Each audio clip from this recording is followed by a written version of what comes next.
seen the Minefields movie that was a documentary that was done on the Glenaladale community. Today we've got a representative from the Glenaladale community here with us. Robin Grant, welcome to Melbourne. I'd really like to thank everyone who's come here today to support community, and that's what regional Australia is all about. Our story began in 2002 when Rio Tinto came and did exploration in the area, drilling for minerals in the Fingerboards area at Glenaladale, 25 kilometres from Bensdale. Awesome took over the lease for 12 months to continue a feasibility study and also mining exploration. Both of these companies walked away from this area. They did not want to mine there. It wasn't viable for that. In 2014, following a devastating fire which burnt 6,000 hectares, housing, stock and farm infrastructure, Kelbar, a mining company, came onto the farmers' land as they were coping with loss and coming to terms with their lives. Around the kitchen table, mine-free, Glenaladale was born. The community successfully fought this mining company for 8 years. Following an extensive EES process, the proposal was rejected by the former Planning Minister, Richard Wynne, and the Independent Advisory Committee. The risks were deemed too great. To the horticulture and agricultural businesses, biodiversity, native vegetation, human health, the lakes and rivers, aquifers and cultural heritage. There wasn't much left in the community not to be a risk. The community came together, had a celebration and thought that was it. At the end of the stress, uncertainty and life could return to normal. But no. In 2024, Resources Victoria renewed 2 retention licences for the rebranded Kelbar, now known as Gippsland Critical Minerals. Glenaladale became part of the Victorian Government's roadmap, Critical Minerals Roadmap.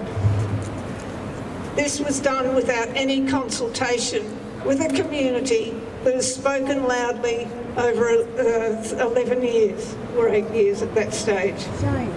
Gippsland Critical Minerals were given 12 months to rescope the failed Kelbar project, to address the serious impacts, improve community consultation and gain support from First Nations people. Project area covers 176 hectares in a most inappropriate location. This is on a plateau with steep gullies sloping to the heritage-listed Mitchell River and the Perry River catchment. Both flow into the Ramsar-listed Gippsland Lakes. There are highly erodible dispersible soils and high wind speeds in the area. If this mine is given the go-ahead, it will be the largest vegetation clearance of any recent development in Victoria. Where are the Greens? Yes. Where are It's all right, they have actually been the only party that has supported us in the past.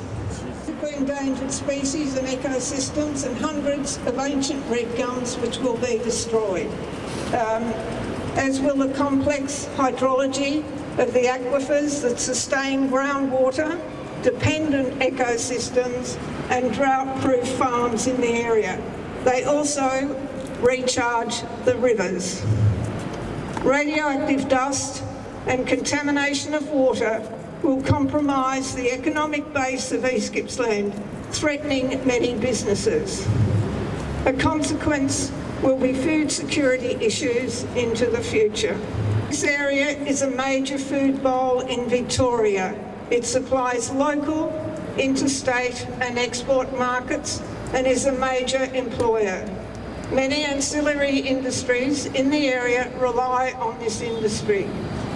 Any contamination will affect other agricultural industries in the area: beef, sheep, wine, dairying and fodder production. The Lindenow Valley covers 6,070 hectares of highly productive land. Tourism is another important industry to the region, adding millions of dollars to the local economy and employing many. Any effect on the rivers and lakes from mine runoff will devastate the local tourism industry. All of these industries are sustainable and are there for the long term, whereas the government is prepared to gamble on a mining company that has never mined, has failed to get the community on board, and has a CEO who described the project as a gig. The few changes Gippsland Critical Minerals have made to the project do little to mitigate the 49 serious impacts of the proposed mine. More than halfway through this rescoping, there is no detail and no detailed mapping, only a lot of hype and spin.